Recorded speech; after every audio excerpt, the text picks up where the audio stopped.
Hindi summarised video number 14 की बारी है आज। पिछले 5 विषयों के बारे में संक्षिप्त में बात करेंगे आज हम। सबसे पहले जिस विषय के बारे में बात करने वाले हैं वो है knowledge and knowing are not the same. Knowledge यानी कि रोजमर्रा की जिंदगी के बाहरी अलग अलग तत्वों से, सोर्सेस से प्राप्त करने वाले फैक्ट्स एंड फिगर्स, तथ्य, ज्ञान जो हमें अलग अलग परिस्थितियों में कई हद तक मदद देते हैं, हेल्प देते हैं, वो अलग है। और नोइंग अलग है। नोइंग आंतरिक सजगता का एक अलग नाम है, एक इंटरनल अवेयरनेस है जो बाहरी तत्वों पे निर्भरशील नहीं है। इंटरनल अवेयरनेस जो एक गहराई से हम प्राप्त करते हैं अंदर से, वो हमें बार बार अलग अलग तरीकों से समझाता रहता है कि बाहरी तत्वों से प्राप्त करने वाले सारे ज्ञान मददगार हो सकते हैं लेकिन पूर्ण या एब्सोल्यूट नहीं हो सकते। उस सत्य को हम समझ सकते हैं आंतरिक सजगता से, यानी कि नोइंग से। उस गहराई को नींव बनाते हुए अगर हम जीने लगे तो हम जरूरत के हिसाब से बाहरी तत्वों से भी जो ज्ञान प्राप्त करते हैं, जो परिवर्तनशील और क्षणिक ज्ञान प्राप्त करते हैं, उनसे भी सही मदद लेते हुए आगे बढ़ सकते हैं।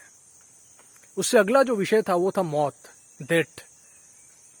जिस शब्द के बारे में सुनते ही हम नकारात्मक हो जाते हैं, हम डरने लगते हैं, उस शब्द को सरल तरीके से समझने की कोशिश की थी हमने उस वीडियो में बात की थी कि इंसानी जिंदगी लेने से पहले हम क्या थे। शारीरिक और मानसिक रूप से हम थे ही नहीं, तो क्या वो भी मौत ही था? या जब हम रोजमर्रा की जिंदगी में गहरी नींद में होते हैं, उस वक्त भी शारीरिक और मानसिक रूप से हम अनुपस्थित होते हैं, क्या मौत वैसा है? वैसा ही होना चाहिए, क्योंकि मौत का मतलब क्या है? जब हम शारीरिक और मानसिक रूप से खत्म हो जाते हैं। शारीरिक और मानसिक सारे परिचय, सारे प्रभाव, सारे रिश्ते खत्म हो जाते हैं। इंसानी जिंदगी पाने से पहले भी वैसा ही कुछ हुआ होगा, वैसा ही कुछ रहा होगा, और गहरी नींद में भी वैसा ही होता है। तो उसमें दिक्कत क्या है, परेशानी क्या है? उसमें तो एक शांति है। उस बात को तो हमें स्वीकार कर लेना चाहिए कि एक वक्त आएगा जब शारीरिक और मानसिक रूप से हम नहीं रहेंगे, जैसा गहरी नींद में भी होता है और इंसानी जिंदगी लेने से पहले भी था। परेशानी तब होती है जब जीते जी हम अपने शरीर को, अपने मन को, शारीरिक और मानसिक परिचय को, प्रभावों को, रिश्तों को पूर्ण मान लेते हैं, हमेशा के लिए स्थायी मान लेते हैं। वो गलती करते हैं हमें समझना होगा कि ये सब स्थायी नहीं है, परिवर्तनशील है और एक वक्त पे खत्म भी हो जाने वाला है। उस बात को समझते हुए जब हम जीने लगेंगे तो मौत से हम डरेंगे नहीं, वो डर कम होता जाएगा। हम स्वीकार कर लेंगे उस सत्य को और इंतजार करेंगे कि मौत को जब आना होगा आ जाएगा, तब तक हम जी लेते हैं।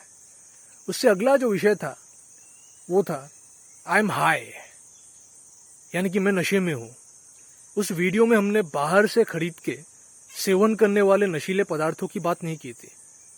हमने एक आंतरिक विवेक, समझ और गहराई से जो हाई हम पाते हैं, जो नशा हम प्राप्त करते हैं, उसके बारे में बात की थी। उस नशे में अलग ही बात है, वो हमें साक्षी भाव तक ले जाता है और बाहर से खरीद के सेवन करने वाले सस्ते नशों से बचाता है, हमें समझदार बनाता है। उससे अगला जो विषय था वो था सेल्फ अवेयरनेस, यानी कि आत्म सजगता। बाहरी अलग अलग तत्वों से, बाहरी अलग अलग लोगों से हम ओपिनियंस या धारणाएं लेते रहते हैं और उनके हिसाब से ही जीने लगते हैं, चलने लगते हैं। उससे हम अपने आप को खोते रहते हैं। हमारा अपना कुछ नहीं बचता हम में। उनके ओपिनियंस को, उनकी धारणाओं को ही हम अपना मान लेते हैं और उनके हिसाब से चलने लगते हैं। अपने जिंदगी का रिमोट कंट्रोल हम दूसरों के हाथ में सौंप देते हैं। ये गुलामी है। उससे हटना है, उससे सीखना है, उन गलतियों से सीखना है और अपने विवेक को सटीक बनाना है। आंतरिक समझ के साथ आगे बढ़ना है, अपनी गलतियों से भी सीखना है, अपना ही एक स्वस्थ आलोचक होना है और आगे बढ़ना है। उस विषय में हमने बात की थी उस वीडियो में। और उससे अगला जो आखिरी विषय था वो था hey you, go away from them. ये उन लोगों के प्रति था जो अलग अलग तरीकों से शोषित करता रहता है हमको, अपमानित करता रहता है हमको। उनकी आदत होती है वैसी। लेकिन हम उन अभ्यासों से कुछ सीखते नहीं हैं। हमें सीखना होगा कि जिन लोगों के साथ हम कुछ ऐसे जहरीले रिश्तों में हैं जिनसे हम बार बार चोट पाते हुए भी उनसे हटते नहीं हैं, हमें समझना होगा उन हालातों से, अपने आप से पूछना होगा कि जिन लोगों के साथ हम इतने शोषित होने के बाद भी जुड़े हुए हैं, उनकी कुछ मीठी मीठी बातें सुनते हुए, क्या वहां हम तृप्त हो रहे हैं या गुलाम हो रहे हैं? वैसे तत्वों से, वैसे लोगों से, वैसे रिश्तों से हमें दूरी बनानी होगी। जो भी गलतियां की है अब तक, उनसे सीखना होगा और सुधरना होगा। अपना दोष हमें देखना होगा कि हमने परमिशन दी, इसीलिए उन्होंने बार बार अपना शोषण चलाए रखा और हम अपनी गलतियों से नहीं सीखे। साथ ही साथ हमें यह भी सीखना होगा कि शोषक सिर्फ बाहर ही नहीं है, हमने अपने अंदर भी एक शोषक पाला हुआ है, जिस वजह से हम खुद के साथ और दूसरों के साथ भी गलत करते रहते हैं। उस अभ्यास को भी सुधारना होगा और आगे बढ़ना होगा विवेक के सहारे। यही थे 5 विषय जिनके बारे में हमने आज संक्षिप्त में बात की। मिलते हैं फिर से। धन्यवाद।